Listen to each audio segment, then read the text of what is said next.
আয় নাইয়া আজকে তোর লাইগা আমি লাগলে 10 গ্রাম খুঁজা ঘুইগা একটা গরিব জামাই ব্যবস্থা করমুই, কারণ তোর আর ঘরে রাখুন যেত না।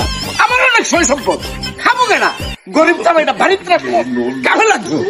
আমার এত ধন সম্পদ পেয়ে পুষে খাইবো কেনা। ছেলেটার দেখে তো গরিবের মনে হচ্ছে। এদিকে এদিকে এদিকে।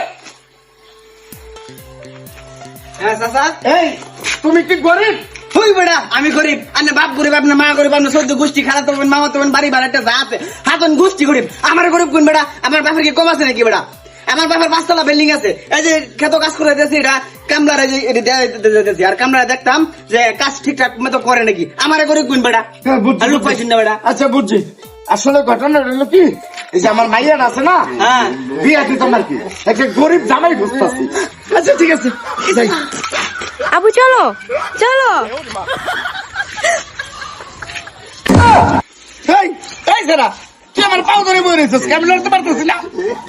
চাচা আমি গরিব, আমার মা গরিব, আমার সদ্য গোষ্ঠী গরিব, আমার বাড়ির ভাড়াটা খারাপ তবেন, মামা তবেন যা আছে হাতন গোষ্ঠী, আমার সব গোষ্ঠীর এমন কোনো লোক নাই যে গরিব না। চাচা সবাই গরিব। চাচা দয়া করে আইনের মাইয়াটা আমার কাছে বিয়া দিলেন চাচা। দেখুন আমি কাম করে খাই, এই যে তার প্রমাণ। কারণ এই যে চাচা, এই যে আমি কাম করে খাই, প্রত্যেকটা দিন কামড়াতে লাগে, একদিন যদি কামড়া না দেই তাহলে তুমি আর পেটে বাঁচছে না, বুঝছেন চাচা। চাচা আইনের মাইয়াটা বিয়া দিলেন চাচা।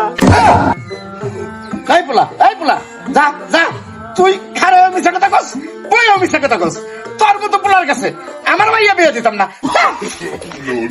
আরাম দাদা আমার টেয়া বসার কথা হইল না, তুমি গরিব সাজ না। মাইয়া তোর কাছে আমার মাইয়া বিয়ে দিতাম না।